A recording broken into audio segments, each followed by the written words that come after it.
Welcome to the Past Shutter channel, where we explore rare historical moments and the stories behind them. Be sure to subscribe so you don't miss more videos like this one. 25 Golden Age actors who were terrible in bed, their wives confirmed it. Number 25. Gary Cooper. Gary Cooper's stoic screen persona translated into a disappointing bedroom reality according to his wife Rocky Cooper's private letters.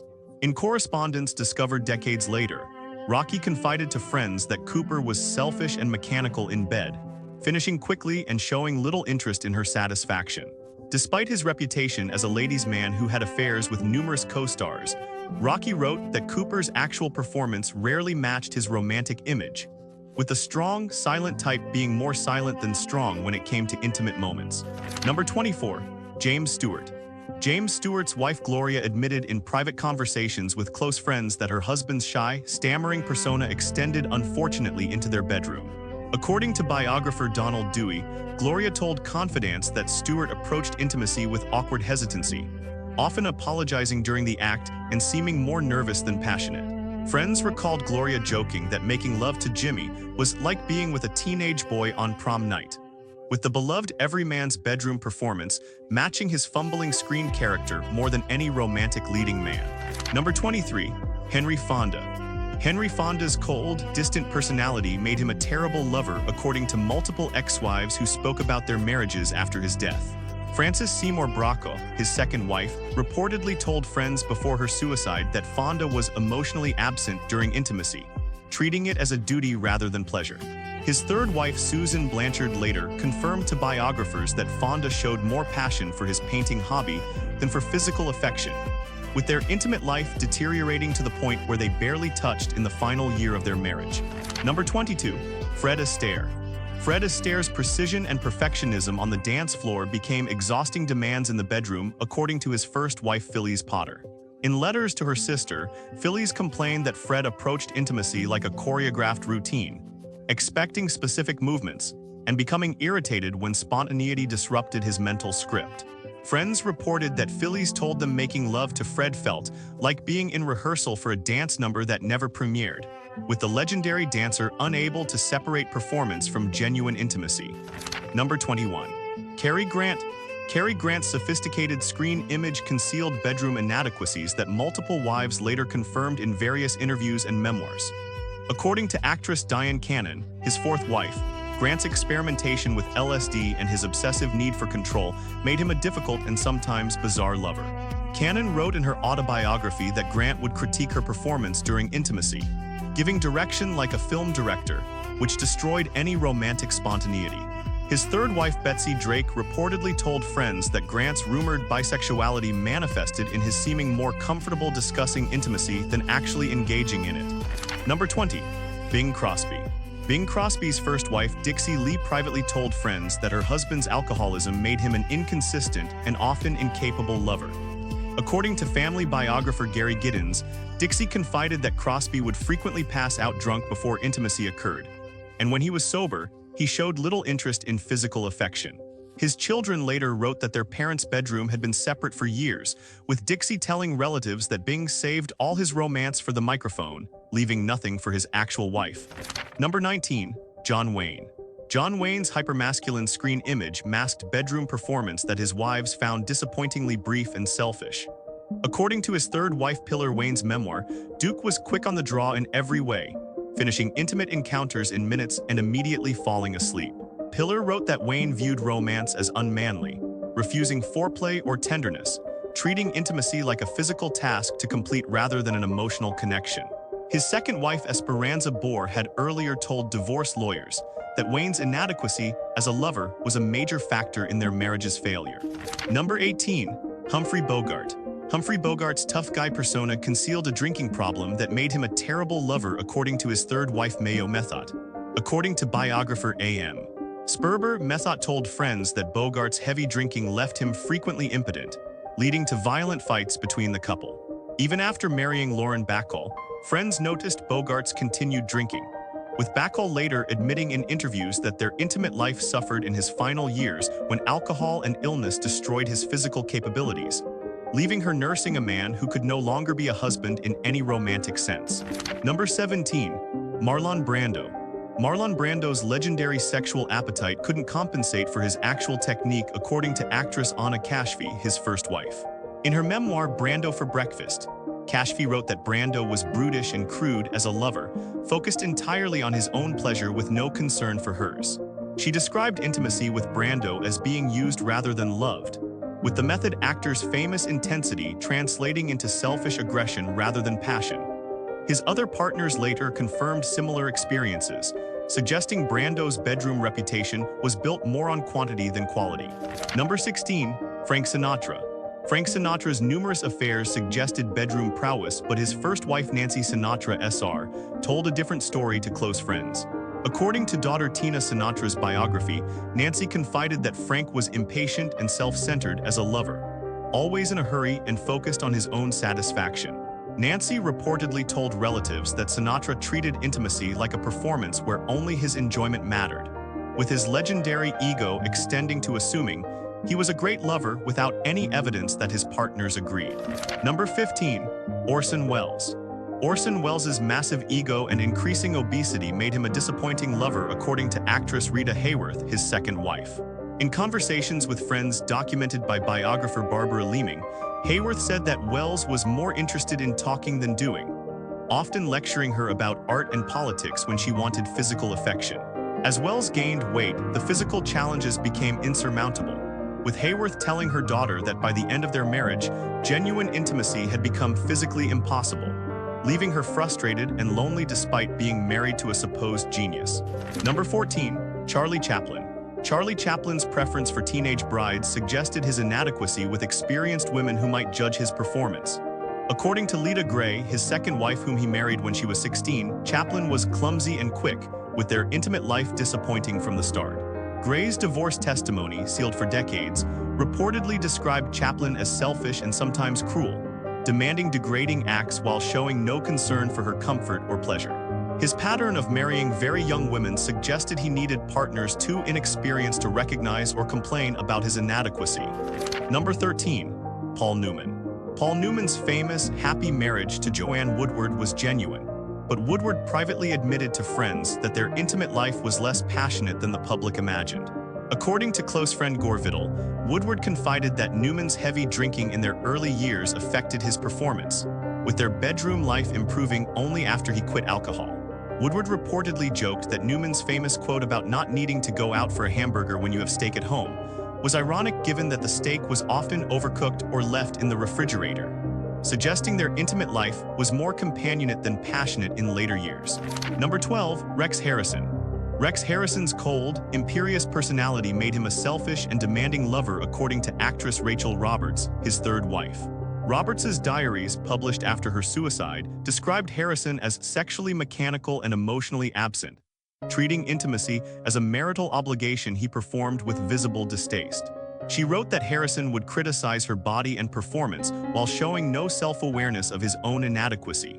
With their bedroom life becoming so toxic, it contributed to her severe depression. His other wives similarly described Harrison as caring more about his own dignity than his partner's pleasure. Number 11. Laurence Olivier. Laurence Olivier's theatrical intensity didn't translate to bedroom satisfaction, according to actress Vivien Leigh, who reportedly told friends their intimate life was disappointing.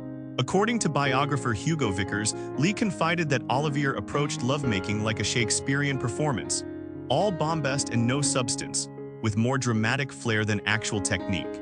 As Leigh's mental illness worsened, Olivier completely withdrew physically, with the couple maintaining separate bedrooms for years. Friends reported that Leigh's frustration with Olivier's emotional and physical coldness contributed to her seeking affection elsewhere. Number 10. Rock Hudson. Rock Hudson's secret gay identity meant his marriage to Phyllis Gates was doomed, with Gates later confirming he was terrible as a heterosexual lover. In her memoir, Gates wrote that their wedding night was a disaster, with Hudson unable or unwilling to consummate the marriage convincingly. She described their intimate life as awkward attempts by a man forcing himself to do something he clearly didn't want to do, with Hudson often making excuses to avoid physical contact. The marriage lasted 3 years, with Gates realizing Hudson had married her as a publicity stunt to hide his sexuality, making him not just a bad lover but a fraudulent husband. Number 9. Anthony Quinn. Anthony Quinn's machismo image concealed bedroom selfishness that frustrated his wives throughout his multiple marriages. According to his first wife, Catherine DeMille, Quinn was demanding and inconsiderate, expecting submission while offering nothing in return. His second wife, Iolanda Adalori, later told Italian journalists that Quinn's legendary appetite meant quantity, not quality, with the actor more interested in conquest than in actual satisfaction of his partners. Friends reported that Quinn boasted about his prowess while his wives quietly complained to confidants about his disappointing reality. Number 8. Kirk Douglas. Kirk Douglas's aggressive personality extended into the bedroom in ways his wife Ann Bidens carefully avoided discussing publicly but confided to close friends. According to biographer Michael Munn, Ann told intimates that Kirk was forceful to the point of roughness, treating intimacy as another arena for dominance rather than affection. Douglas's own autobiography hints at his selfishness, describing women as conquests rather than partners. Former lovers allegedly described Douglas as caring only about his own satisfaction, with his intensity being intimidating rather than passionate. Number 7. Montgomery Clift.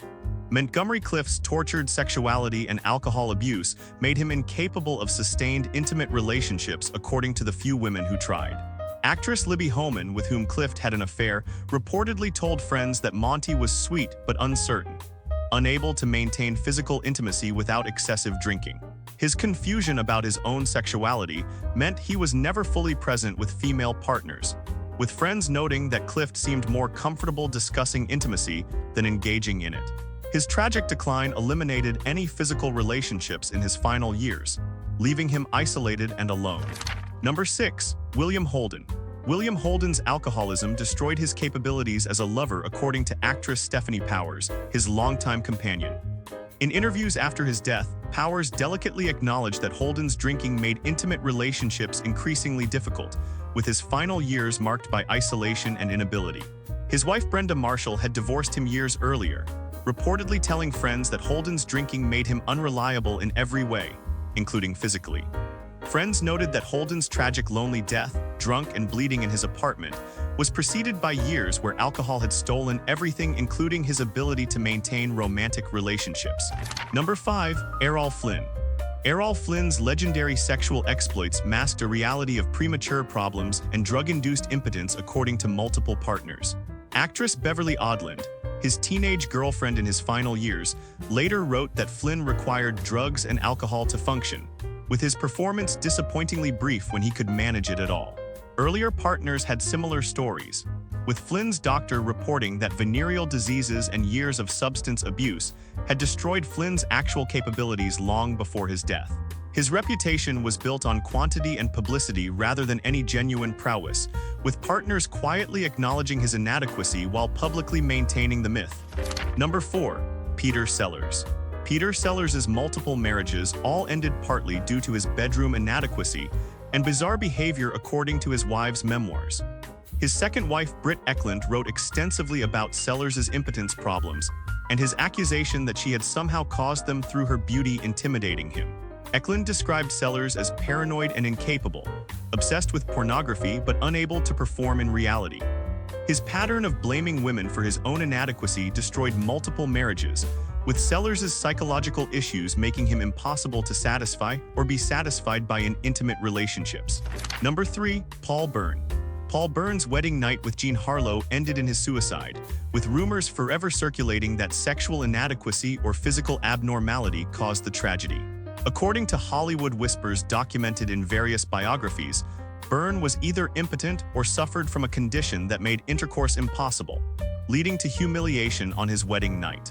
His suicide note apologizing for the frightful wrong he'd committed suggested his inability to consummate the marriage with Hollywood's sex symbol drove him to despair. Whether the rumors of his abnormality were true or not, Byrne's death became Hollywood's most famous story of bedroom failure, making him the ultimate example of an actor whose private inadequacy became public tragedy. Number 2. Dean Martin. Dean Martin's laid-back, intoxicated persona extended into the bedroom in ways his wife Jean Martin found increasingly frustrating, according to friends. In private conversations documented by biographer Nick Tosches, Jean confided that Dean was too drunk to perform most nights, preferring to pass out rather than engage in any intimacy. She reportedly told close friends that Martin treated their bedroom like another lounge, wanting to drink and watch television rather than show any physical affection. Martin's famous coolness wasn't an act. It was genuine emotional detachment that left Jean feeling like a roommate rather than a wife. Friends recalled her saying that being married to Dean was like living with a pleasant stranger who occasionally remembered you were there, with their intimate life virtually non-existent in the final decade of their marriage before their divorce. Number 1. James Mason. James Mason's cold, cerebral personality made him a terrible lover, according to his wife Pamela Mason, who openly mocked his inadequacy after their divorce. In her memoir, The Female Eunuch, Pamela wrote that James was more interested in his reflection than in any woman, approaching intimacy with clinical detachment that made the experience emotionally empty. She told talk show host Johnny Carson in a notorious 1970s interview that James had been adequate in duration, but absent in passion, comparing intimacy with him to being examined by a disinterested doctor. Pamela's public humiliation of her ex-husband's bedroom performance shocked audiences, but she insisted she was simply telling the truth about a man who had the emotional range of a stone. Mason never publicly responded to his ex-wife's claims, maintaining his dignified silence. But friends reported he was devastated by her revelations. Pamela's willingness to confirm her husband's bedroom inadequacy on national television made James Mason the most publicly humiliated Golden Age star.